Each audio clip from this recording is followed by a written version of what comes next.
Hello and welcome back. My name's Amber Venison from Amber Venison Art. Today we're going to jump back into making some botanical gel prints. We're going to create this print here.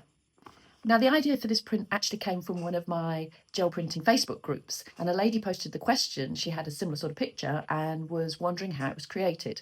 I think the main things that she was struggling with was how to create this ghost print of a leaf sitting within a mask print of a leaf, and also how to get the red and the blue to work together and still maintain the vibrancy of the image. So without further ado, let's jump into it.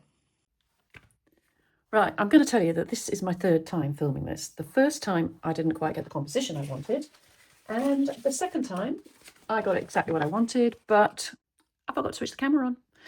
So here we go, third time lucky. Double checking we're recording. Yes, we are. Okay, so what have we got? I'm going to use Titan Buff for the background. I'm going to use Phthylo Blue for layer 1, and I'm going to use Quinacridone Red for layer 2. I've got some leaves from my garden. I've got this nice little branch from the lily-pilly bush. I've got these leaves from my hibiscus shrub, and that's hibiscus. And I've got these ones that are from my hydrangea. The hydrangea are really good to print with because they've got quite pronounced veining on the back. So you get a really nice, interesting leaf print from those. And of course I've got my rollers and I've got my gel plate. So let us start by putting down a base layer of Titan Buff. I'm going to roll out a nice even layer. Kind of like using a circular motion with my brayer. Oops, trying to hit the gel plate, not hit the table. There we go, it's nice and even.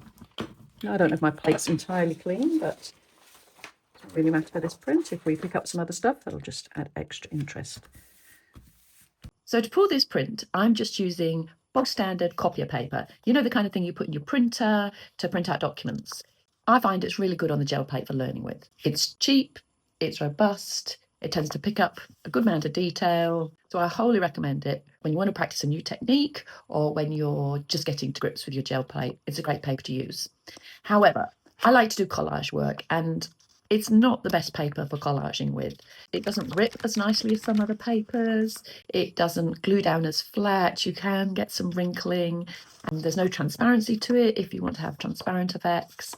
And there's just a whole world of other papers out there that you can use with different properties that work better in different situations. If you'd like to know a little bit more about all the papers that I love to use when I'm gel printing or when I'm collaging, I've actually produced an e-booklet, and you can download that for free. So have a look in the show notes of this video and you'll see a copy, or have a look in my bio. There should be a link to it there.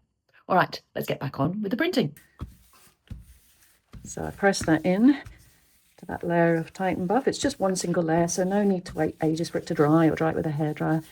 Just push it in nice and firmly, and then hopefully, if I haven't put it on too thick, it should peel off with a nice clean layer. And we'll make sure my plate is clean for the next layers. There we go. As you can see, I've got a little bit of blue left on there from my previous print, but yeah, no problem. Just gives us a nice base layer to work with. So layer 1 is going to be Phthylo Blue. You can see it's a semi-transparent paint.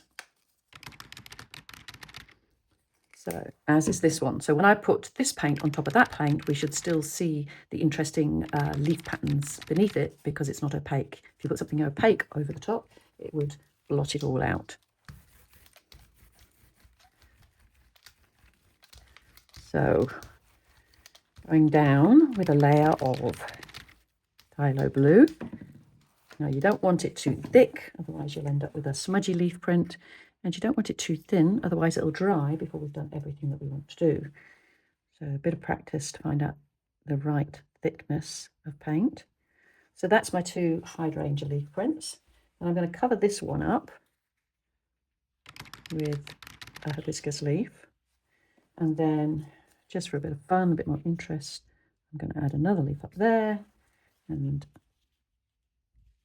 this little leaf down there. There we go. I'm going back on top with that pre-coloured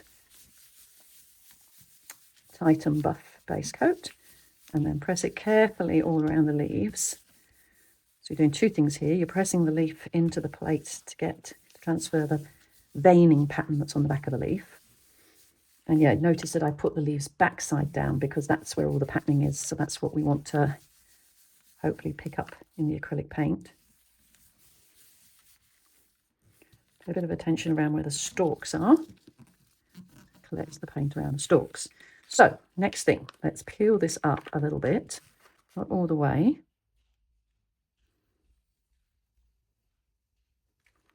Move that. Now, the paint that was under that leaf is called the ghost print.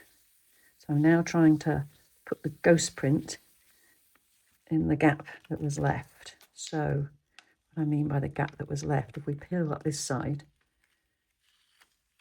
you can see these are mask prints. And in that one, I filled it in with the veining. So next thing I'm going to do is I'm going to lift this up. Now we don't want that print around there for this particular design. So I'm going to go in with a scrap of paper and press it in really well to try and pick up that excess paint around that little leaf.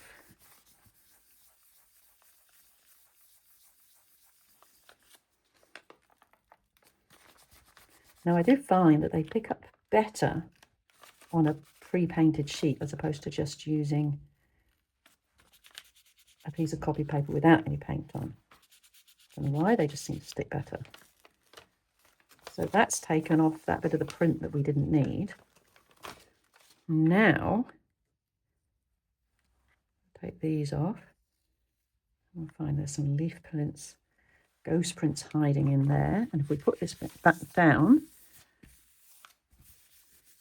we should be able to transfer those onto our sheet. I'm going to push them in really well, give us the best chance of picking them up.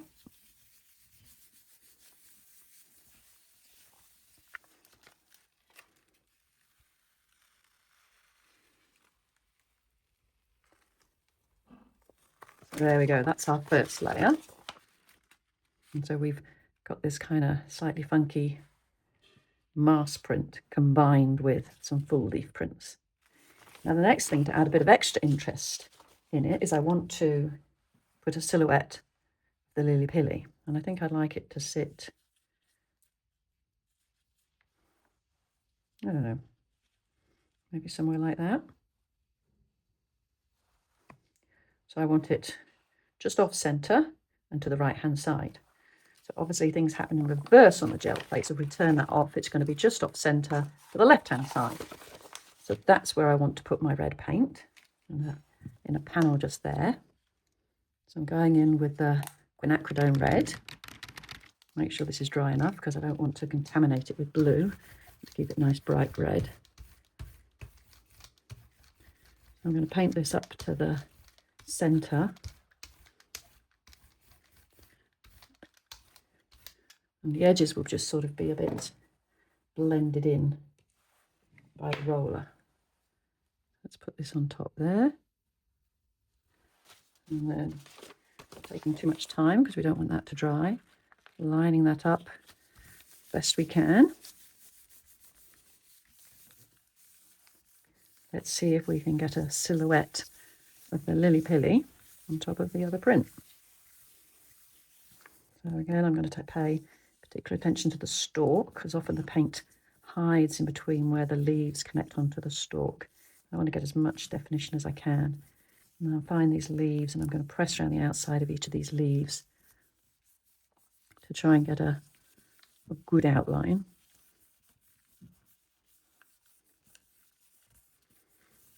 And then if I start lifting this up carefully, if I see I've missed any, I can just go straight back down. Doesn't look like I've missed any, but if I had, I could go back down and rub over it again.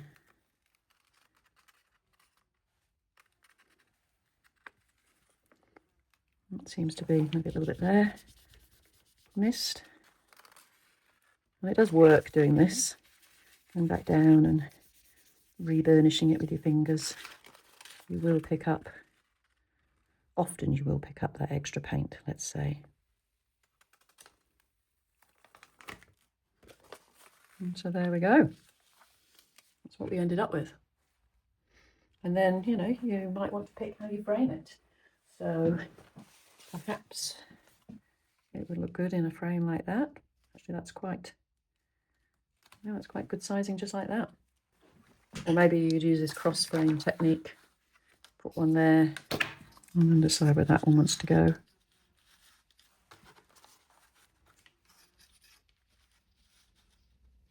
Perhaps frame it like that as well. So there we go. There's the one I filmed. There's the one I forgot to, oh, it's almost identical. There's the one I forgot to film. And here's one I wasn't quite so sure of the composition of. Similar idea. And then here's another one I made where I added some yellow, but yeah, I didn't think that one was very inspiring. Although, a bit of framing and things can get a lot better. So I hope you take the opportunity to give these ideas a go. You can try it with different plants, different colourways. There's lots of opportunity. Don't forget, if you want to get a copy of my free e-booklet to tell you all about the different papers, you can get a link of that down below. And also I'm going to put up a little button where you can subscribe to my channel. Please subscribe. It really helps my channel to grow and helps me to continue making these videos. Thanks so much for watching. See you in the next one. Bye.